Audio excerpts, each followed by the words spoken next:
Irritate کا مطلب ہوتا ہے چڑچڑانا، پریشان کرنا۔ دیکھیے انگلش کی کچھ اور ورڈز ہیں جیسے کہ ڈسٹرب، بودر، ان کا بھی سیم ہی میننگ ہے، پریشان کرنا، تنگ کرنا۔ لیکن اریٹیٹ اور ان میں کیا فرق ہے کہ ڈسٹرب جو ہے ہم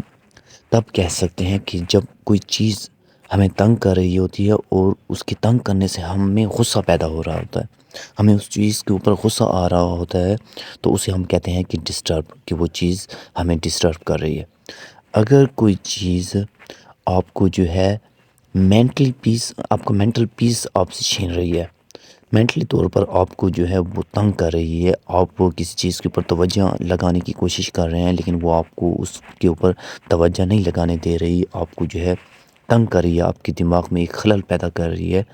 آپ کے دماغ کے اندر ایک چڑچڑا پن پیدا کر رہی ہے، تو وہ چیز اسے جو ہے ہم اریٹیٹ کہیں گے کہ وہ چیز ہمیں اریٹیٹ کر رہی ہے، وہ ڈسٹرب نہیں کر رہی، کیونکہ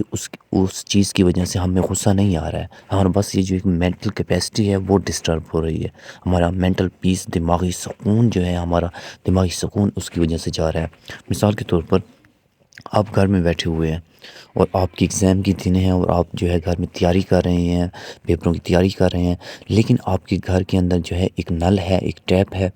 اس نل میں سے جو ہے پانی کی بوندیں بار بار ٹپک رہی ہیں، تو وہ بار بار ان بوندوں کے ٹپکنے کی وجہ سے جو آواز ہلکی ہلکی سی آپ کے ذہن میں آ رہی ہے،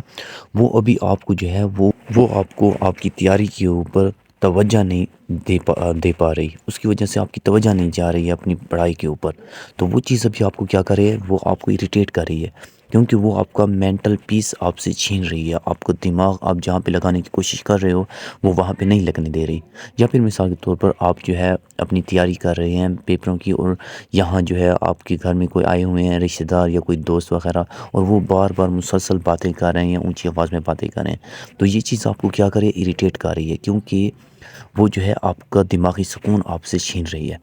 اگر وہ جو ہے ان کی باتیں آپ کے اندر غصہ پیدا کر رہی ہیں تو اس کا مطلب ہے کہ آپ ان سے ڈسٹرب ہو رہے ہیں۔ اگر وہ غصہ پیدا نہیں کر رہی ہے، صرف آپ کا دماغی سکون آپ سے چھین رہی ہے، تو مطلب کہ وہ آپ کو اریٹیٹ کر رہی ہے۔ کچھ ایگزامپل دیکھ لیں۔ The constant noise from the construction site irritates me, تعمیراتی سائٹ سے مسلسل شور مجھے چڑچڑاتا ہے۔ His loud chewing irritate everyone at the table, اس کا زور زور سے چبانا میز پر سب کو چڑچڑاتا ہے۔ The bright sunlight irritates my eyes, تیز دھوپ میری آنکھوں کو چڑچڑاتی ہے۔ Mosquito irritate me during the summer, گرمیوں میں مکھیوں کی وجہ سے میں چڑچڑا رہتا ہوں۔